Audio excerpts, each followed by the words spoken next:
Good evening, 7th and 8th graders. Tonight is a little bit different than our usual Sunday school class.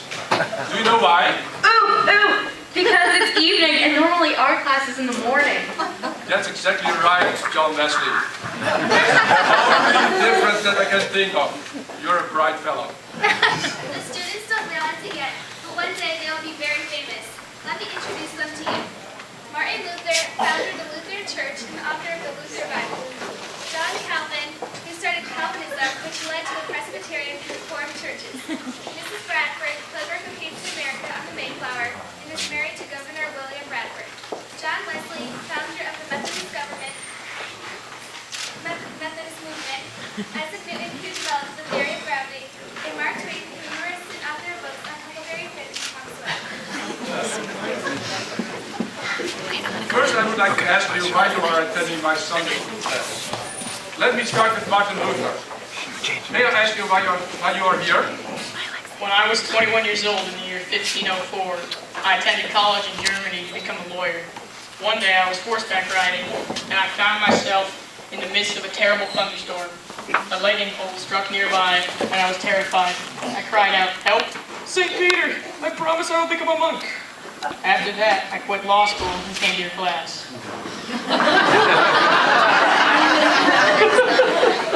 That's a great story, Martin.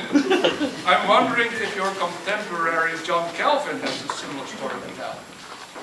Not really. I'm here because I want to make sure that everyone is in church today.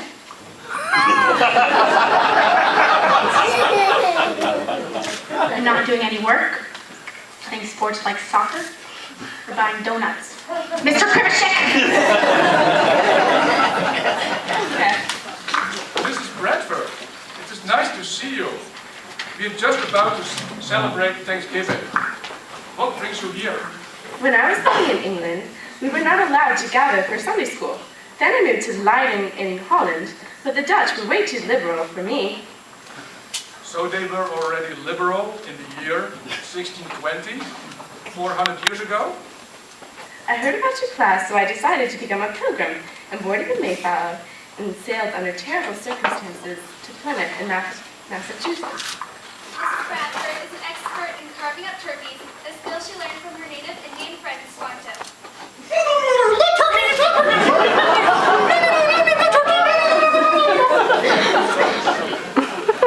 So my dear John Wesley, what's your story? When I was 5 years old, in the beginning of the 18th century, I was rescued from a big fire at our house.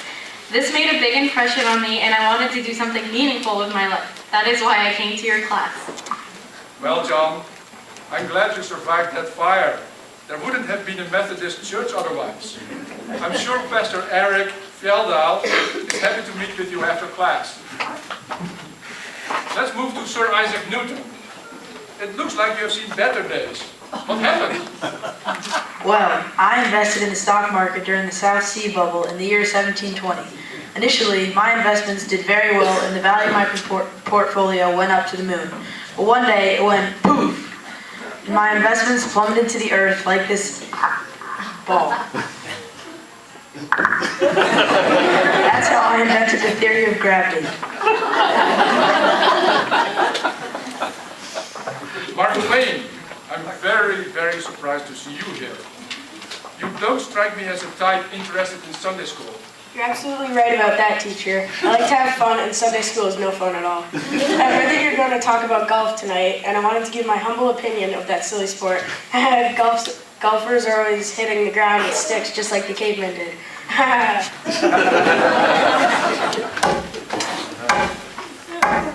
Well, let's keep your opinion for another time, my friend Mark Twain. So we're going to discuss what is really important in life. Sometimes it seems there are not enough hours in a day, and that life seems almost too much to handle. Here I have a pitcher with golf balls. Class, can you see this? Is this full? Yeah. Mr. Al-Nasri, what do you think? I can safely say, Mr. Dice, that it is very full. So nothing else can go in anymore? Not to my knowledge. All right, let's see what we can do here. Let's, with the help of your grandson. All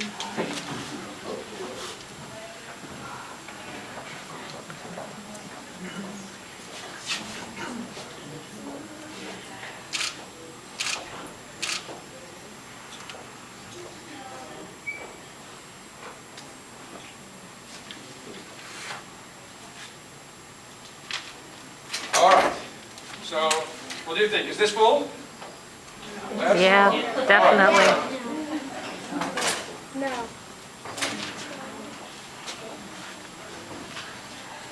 I want you to recognize that this picture represents your life. The golf balls are the most important things.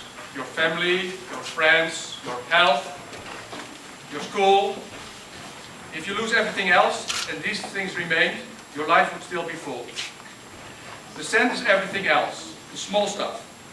If you would have put the sand in the pitcher first, like this jar, then there would be no room for the golf balls. So take good care of the golf balls first, the things that really matter. The rest is just sand. Now I would like to ask you what's most important in your life. In other words, what are your golf balls? I want to translate the New Testament into German from Latin. That then ordinary people are able to read for themselves that they are saved by the grace of Jesus and they are not saved by paying money to the church. I'm wondering what Mr. Briggs thinks of that. At that time, the Roman Catholic Church forgave people's sins as long as they paid a lot of money. With that money, they built the St. Peter's Church in Rome. Luther's teachings led to the start of the Protestant Reformation. Luther was excommunicated by the Pope and declared an outlaw by the Emperor. Ora et labora. Pray and work. God created the world in 6 days and rested on the seventh day. So we should work in 6 days, from sunrise to sunset, and be in church on Sunday.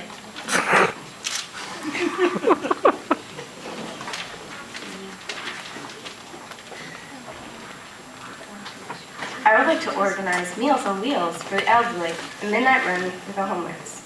Since it is Thanksgiving, I think we should put turkey, stuffing, and gravy on the menu.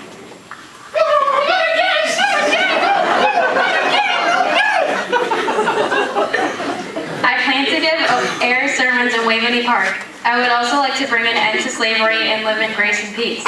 Hey, just like Lori's emails. John's brother, Charles Wesley, ended up joining the choir of Mr. Zero and composed many church hymns. I'm going to develop the theory of gravity.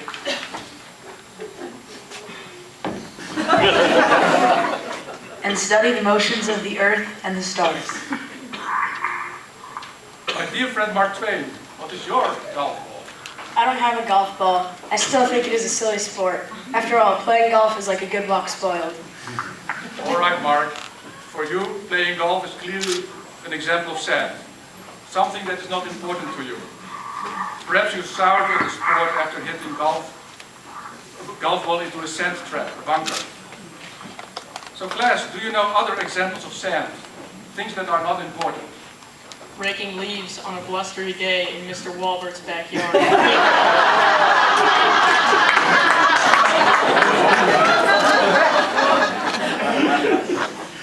Painting my fingernails and being on Facebook. Going out shopping on Black Friday, the day after Thanksgiving. Listening to Lady Gaga on my iPod. Speculating in the stock market. As I mentioned, playing golf. Well, class, I hope you learned an important life lesson tonight. And I'm looking forward to see you next week. Happy Thanksgiving.